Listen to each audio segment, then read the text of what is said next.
नमस्कार शेतकरी मित्रांनो, स्वागत आहे आपल्या सर्वांचं आयटीचा शेतकरी या युट्यूब चॅनलमध्ये. तर मित्रांनो, 100 दिवस 100 औषध ही जी सिरीज आहे, या सिरीज मधील आजचा दिवस आहे 57वा आणि आज आपण एक नवीन औषधाबद्दल माहिती घेणार आहोत. काय झालं मित्रांनो, आता चालू आहे रब्बीचा हंगाम. या हंगामामध्ये पहाटेचे 4 वाजल्यापासून ते सकाळचे 10 वाजले 10:30 11 पर्यंत दव आपण जे म्हणतो वातावरणातील दव, धुकी याचं प्रमाण जास्त झालेलं आहे. याने काय होतं मित्रांनो, आपले जे पिकं आहेत आताचे कांदा असो, लसूण असो, बटाटा, टोमॅटो, फळबागांमध्ये द्राक्ष, सफरचंद, डाळिंब या पिकांवरती हे धुकी पडल्यानंतर जो बुरशीमुळे येणारे लिप स्पॉट्स आपण म्हणतो, म्हणजे पानावरील ठिपका, ब्लॉचेस किंवा करपा किंवा भुरी, डावणी हे जे रोग आहे ना, यांचं प्रमाण वाढत आहे मित्रांनो. बुरशींना पोषक असं वातावरण हे तयार झालेलं आहे. बुरशींच्या प्रजननासाठी किंवा त्यांच्या वाढीसाठी जे वातावरण पाहिजे ते वातावरण आता एकदम म्हणजे त्यांच्यासाठी एकदम छानसं वातावरण आहे. दुपारनंतरही जर आपण ऑब्झर्वेशन केलं तर दुपारच्या 2 वाजल्यानंतर 3 वाजताच्या आसपास आपण जर बघितलं तर टेम्परेचर हे 30-35 डिग्री पर्यंतच वाढत आहे. जर टेम्परेचर 40-50 डिग्री, 45 डिग्री पर्यंत, 42 डिग्री पर्यंत जर गेलं तर ह्या बुरशी मरतील. परंतु आता या बुरशी मरण्यासाठी नैसर्गिक कुठल्याही प्रकारचं काही नाहीये. तर आपल्याला यावेळेस काय झालं की बुरशीनाशक जे आहे त्याच्यावरती फोकस करत आहे मी. त्यामुळे आजही एक ब्रँडेड कंपनीचं एकदम छानसं जे रिझल्ट देतं, जे मी स्वतः ऑब्झर्वेशन घेतलेलं आहे माझ्या प्लॉटवरती, तेच मी बुरशीनाशक सांगत आहे. आपण बऱ्याचशा शेतकऱ्यांनी वापरलेले असेल. कवच नावाचं बुरशीनाशक आहे मित्रांनो, सिंजंटाने बनवलेलं अतिशय छान रिझल्ट देणारं कवच नावाचं बुरशीनाशक आहे.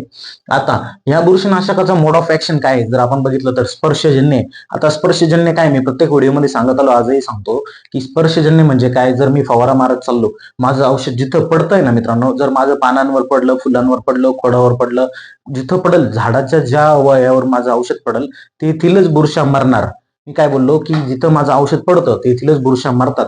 जर मी म्हटलं की बाबा माझं औषध पडलं पानांवरती, माझ्या मुळापाशी जमिनीपाशी झाडाच्या असलेल्या बुरशा मरतील का, तर नाही. याचं उत्तर नाही. कारण काय, जिथं औषध पडतं तेथील बुरशा मरतात. तेथील बुरशीमुळे झालेले इफेक्ट जे आहे प्लांटवरती, म्हणजे जर पानांवरती टिपका टापका असेल तर तो कंट्रोल होतो, तिथल्या बुरशा मरतात. आता पुढची गोष्ट काय, जे कवच औषध आहे सिंजेंटाचं कवच, याचा जो ग्रुप आहे, बुरशीनाशकांचे ग्रुप पडतात, तर त्याचा ग्रुप आहे क्लोरोनायट्रल ग्रुप. क्लोरोनायट्रल ग्रुप मधील हे औषध आहे मित्रांनो. या ग्रुपचं नाव ध्यानात ठेवायची गरज नाही. आपल्याला फक्त काय कंटेंट ध्यानात ठेवायचा, मोड ऑफ ऍक्शन नाव क्लोरोथॅलोनिल हे जे कंटेंट आहे मित्रांनो, हे 75% WP फॉर्म्युलेशनचं आपल्याला बघायला भेटतं. आता WP फॉर्म्युलेशन म्हणजे काय, वेटेबल पावडर फॉर्म्युलेशनचं. आता वेटेबल पावडर म्हणजे काय, की जी पावडर आपल्याला आणल्यानंतर पाण्यात टाकल्यानंतर सटीक पद्धतीने विरघळून जाते, पाण्यात पूर्णतः तिचं पाणी होतं. वेटेबल पावडर म्हणजे WP फॉर्म्युलेशन, बरोबर. आता क्लोरोथॅलोनिल 75%. जर मी 100 ग्रॅम औषध घेतलं तर त्याच्यामध्ये मला 75 ग्रॅम मला काय भेटणार आहे, क्लोरोथॅलोनिल. आता क्लोरोथॅलोनिल घटक हे माहिती झालं. ब्रॉड स्पेक्ट्रम म्हणजे काय, दीर्घकाळ नियंत्रण देणार म्हणजे काय, याचा कव्हरेज एरिया जर बघितला ना आपण, 35 दिवसापेक्षा जास्त भेटतो. म्हणजे मी जर कवच औषध जर फवारलं माझ्या पिकांवरती तर 35 दिवसापेक्षा जास्त दिवस हे तिथं टिकून राहतं. तिथं याचा दरारा, याचा दबाव हे टिकून ठेवतं 35 दिवसापेक्षा जास्त, म्हणजे ब्रॉड स्पेक्ट्रम मध्ये मोडतं. Preventive plus curative. आता प्रतिबंधात्मक प्लस उपचारात्मक म्हणजे काय, की आज माझ्या प्लॉटमध्ये कुठल्याही प्रकारच्या बुरशी नाही, काहीच नाही. माझं प्लॉट जे आहे, माझी शेती आहे, नीट आणि क्लीन स्वच्छ आहे. कुठल्याच प्रकारचा रोगराईचा प्रादुर्भाव नाही, बुरशीजन्य रोग नाही, बुरशा नाही, काहीच नाही. तरीही मी जर हे कवच मारलं तरीही मला बेनिफिशियल राहील. काय होईल, 8-10 दिवसांना, 15 दिवसांना जर कुठून बुरशा आल्या माझ्या प्लॉटवरती, कुठून व्हायरल इन्फेक्शन झालं प्लॉट मध्ये, तरीही हे काय करेल, तिथं जर तुमचं कवच पडलेलं असेल, क्लोरोथॅलोनिल हा घटक जर पडलेला असेल, तुम्ही फवारणी घेतलेली असेल, तर येणाऱ्या बुरशांना हे मारून टाकल, बरोबर. त्याच्यामुळं प्रिव्हेंटिव्ह मध्ये म्हणजे प्रतिबंधात्मक, रोग येण्याच्या अगोदरच जर आपण काळजी घेतली तर हे तुम्हाला फायदेशीर राहील. प्लस क्युरेटिव्ह म्हणजे काय, चला माझ्याकडनं चूक झाली, मी प्रिव्हेंटिव्ह मध्ये मारलं नाही, मला त्यावेळेस माहिती नव्हतं, पण मी क्युरेटिव्ह मध्ये काय डोकं लावलं, की माझ्याकडे जर समजा आता प्लॉट मध्ये बुरशांचा इफेक्ट झाला, बुरशीमुळे करपा आला, ठिपका आला, टिक्का आला, बुरशीमुळे इतर जे रोग आहेत ते आले, समजा डावणी आली, भुरी आली, तर त्यावेळेस मी काय करायचं, मी कवच आणायचं, क्लोरोथॅलोनिल 75% WP चांगलं चेक करून सिंजेंटाचं ब्रँडेड आणायचं आणि फवारणी घ्यायची. फवारणी घेतल्यानंतर काय होणार, की जे बुरशी आहे त्याही मरणार. बुरशीमुळे जे प्रादुर्भाव झालं, जो अफेक्टेड एरिया आपण जो म्हणतो प्लांटचा, पानं इफेक्टेड असन, फळं इफेक्टेड असन, हे कंट्रोल करणार, हे कवच कंट्रोल करणार. आता पुढची गोष्ट सगळ्यात महत्वाची, नावातच कवच आहे. कवच म्हणजे काय, आता आपल्या डोक्यावरती जसं टोकी आपण जे म्हणतो स्किन, याचं कवच असतं, आपण कवच वापरतो, तसं हे सुरक्षा कवच बनवते. कुठं बनवते, जिथं फवारा आपण मारतो, जिथं फवारा आपला जातो, तिथं हे एक सिक्युरिटी लेअर तयार करते.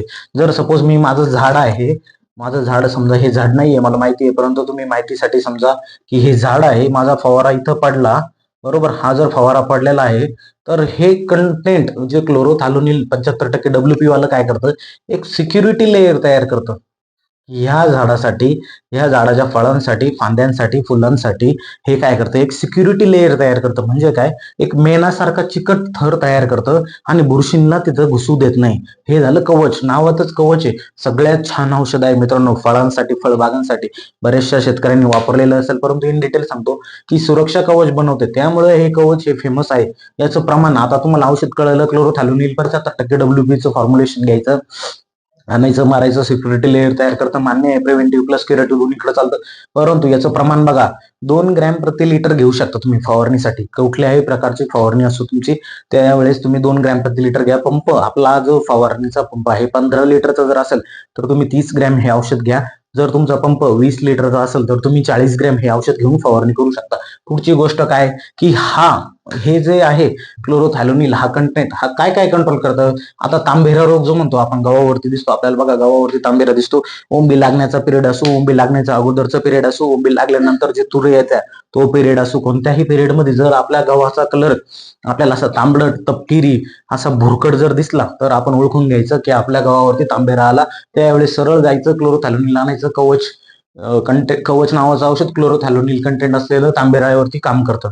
आता त्यानंतर कांदा असो, लसूण असो, करप्यासाठी. आता करपा जर म्हटलं तर मी प्रत्येक वेळेस एकच गोष्ट सांगत आलो की करपा जो असतो तो पहिला करपा जांभळा करपा असतो, तो अल्टरनेरिया पोरी नावाच्या बुरशीमुळे येतो. 2 नंबरचा करपा काळा करपा कोलिटोट्रिम नावाच्या बुरशीमुळे येतो. 3 नंबरचा जो करपा आहे तपकिरी करपा, हा येतो स्टेम फिलियम नावाच्या बुरशीमुळे. हे तीनही करप्याचा कार्यक्रम करून टाकतो. कोण करतं, कवच नावाचं औषध, ज्यामध्ये क्लोरोथॅलोनिल 75%. हा करपा जो आहे ना मित्रांनो, कांदा असो, लसूण असो, ह्या पिकांसाठी अतिशय छान औषध आहे मित्रांनो. ब्रॉड स्पेक्ट्रम आहे. आपलं 3.5 महिन्याचा कांदा पीक लागवडीनंतर जास्त 1 महिना, सव्वा महिना हे पूर्ण कव्हर करतं मित्रांनो. प्रिव्हेंटिव्ह मध्ये जर घेतलं तर आपल्या कांद्यावरती करपा दिसणार नाही, पाती जळेल दिसणार नाही, कुठं पातीवर ठिपका दिसणार नाही. परंतु ज्या वेळेस कांदा असो, लसूण असो, हे जे व्हर्टिकल पीक आहे मित्रांनो, यावरती ज्यावेळेस फवारणी घ्यायची त्यावेळेस स्टिकर घ्या, कारण कांद्याची पात कशी अशी लवचिक असते, त्यावरनं मेनकट म्हणजे तेलकट पदार्थ लवकर सटकून खाली जातात. त्यावेळेस आपण याच्यामध्ये स्टिकी एलिमेंट स्टिकर एखादं घेतलं तर ते चिटकून बसेल मित्रांनो जास्त वेळ. आता डावणी असो, टिक्का असो, फळकूज असो, फळसड असो, म्हणजे टोमॅटो, द्राक्ष, डाळिंब, बटाटा किंवा भुईमुगावरती टिक्क्यासाठी या सगळ्या पिकांमध्ये आपण हे वापरू शकता मित्रांनो. आता हे रोग जर तुमच्या प्लॉटमध्ये असेल तरच हे औषध वापरा मित्रांनो.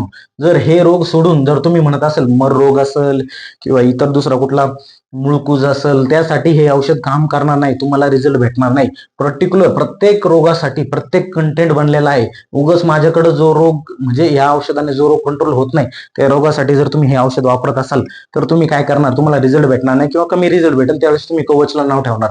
परंतु मित्रांनो काय गोष्ट होती की प्रत्येक रोगासाठी प्रत्येक कंटेंट वाईज प्रत्येक औषध बनवलेलं आहे, कंपनीकडे तेच आहे. जर तुम्हाला काही शंका असेल, या व्हिडिओमध्ये जर काही शंका असेल किंवा काही सांगायचं राहून गेलं असेल माझ्याकडनं, तर कमेंटमध्ये लिहा आणि या व्हिडिओला जास्तीत जास्त लोकांपर्यंत पोहोचवा, जास्तीत जास्त शेतकऱ्यांपर्यंत पोहोचवा. चॅनलला सबस्क्राईब करायला विसरू नका आणि शेजारील बेल आयकॉनला क्लिक करायला विसरू नका, जेणेकरून मी पुढील व्हिडिओ जर टाकला तर तुमच्याकडे नोटिफिकेशनद्वारे ऑटोमॅटिकली युट्यूब मधून रेकमेंडेशन मध्ये येऊन जाईल मित्रांनो. धन्यवाद.